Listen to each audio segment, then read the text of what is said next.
What's up guys? Good morning. Mahina ba ang loob mo sa pag-umpisa ng negosyo? Panoorin itong video na to. Ituturo ko sa inyo kung kasangkapan paano maging matibay ang loob natin sa pag-umpisa ng negosyo. Pero bago ang lahat, ngayon pa lang tayo nagkita sa video ito. Mga pala si Junior Salot, ang dating OFW na ngayon ay isa ng entrepreneur. Ang video na to ay sponsored by Labiri Juice Water Refilling dyan sa Higatangan Island.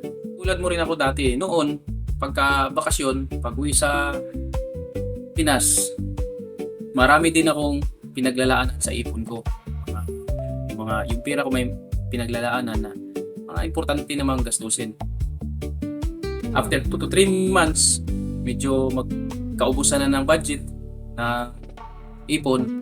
Ang iniisip na naman natin ay yung makabalik tayo sa barko, makapagtrabaho. Ngayon, yun ang pinaka-problema ko dahil hindi ko napaglaanan ng budget ang para sa negosyo. Ngayon, lumipas ang ilang buwan at nakapagsampa uli, nakabalik sa barko.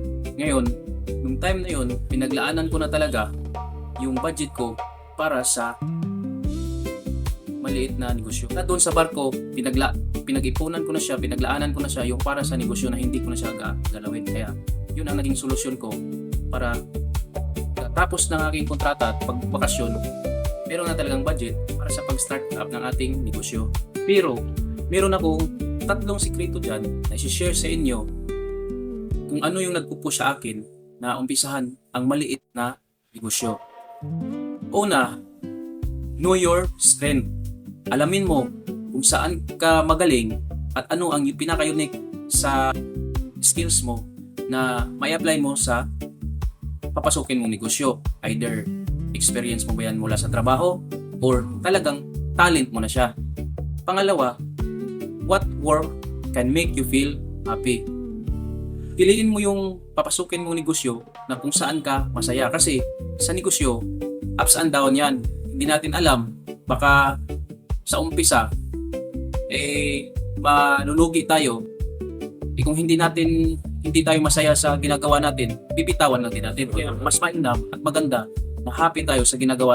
Kasi pag matumal ang benta at medyo mahina sa umpisa ang negosyo, kailangan masaya pa rin tayo. Dahil kung masaya tayo sa ginagawa natin, kahit ano kahirap yan, itawid natin yan, maiahon lang ang negosyo at sa ganun ay maipalaki natin siya. Shoutout nga po pala sa ating sponsor ngayon, yung Labiri Juice Water Refilling dyan sa Higatangan Island. So kung kayo ay papasyal dyan, kailangan nyo ng fresh na water, kailangan nyo ng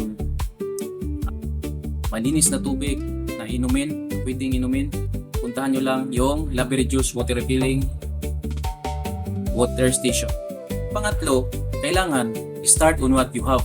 Kung ano lang meron sa paligid mo, kung anong kakayahan meron ka, umpisahan mo na para lang makapag-start ka ng business at along the way, dyan sa pag-uumpisa mo, tutunan mo yung mga diskarte. Kaya habang tumatagal yung panahon at nababaybay mo na yung sistema ng negosyo at matutunan mo na yun, madali na lang para. Noon, hirap na hirap din ako mag-manage kasi wala pa akong idea. Pinag-aralan pa natin yung paano yung pero dahil sa nakahiligan ko siya, hindi ko siya give up kahit ano pang mga problema na dumating na encounter sa business, hindi ko talaga siya give up dahil siyempre gusto ko yung ginawa ko. Yun ang advantage. Ang pinakakalaban natin dito mga kabaro ay yung oras at panahon. Kasi pag nasa bakasyon tayo, ang pinaggugulan natin ng panahon ay yung pamilya natin siyempre. Pero yung sa akin, nilalabanan ko yan. Talagang sinip ko yung mindset ko na pag-uwi ko na yan, kailangan umpisahan ko talaga siya. Kasi may nilaan na ako ng budget para sa startup ng aking business nitong present ngayon. Kaya mga kabaro, umpisahan mo na yan kung ano yung nasa isip mo ngayon. Kasi yung negosyo na napagnuhan mo ngayon, kung yan ay mag-click sa venture mo na yan, malaking bagay yan. Kasi dito ka na magtatrabaho, kasama ang pamilya mo, makapiling mo sila habang buhay. Isipin mo mabuti mga kabaro na lahat ng ating pagsisikap at sakripisyo ay para sa ating pamilya. Huwag tayong matakot. Umpisahan na yung isam-asam natin na negosyo para mag-for good na tayo kasama ang ating pamilya. Shout out muli sa Love Reduce Water Filling Station dyan sa Higitangan, yung sponsor natin ngayon sa video ito. Bago ko tapusin ang video ito, paki-like, shares, and follow our page or join ka sa community namin, Negosyanteng Marino Group. Or you can visit us here in Cycle Care Motor Parts sa Naval for your repair and maintenance of your motorcycle. Hanggang dito na lang mga kabaro. See you next time. Brum brum. Bye.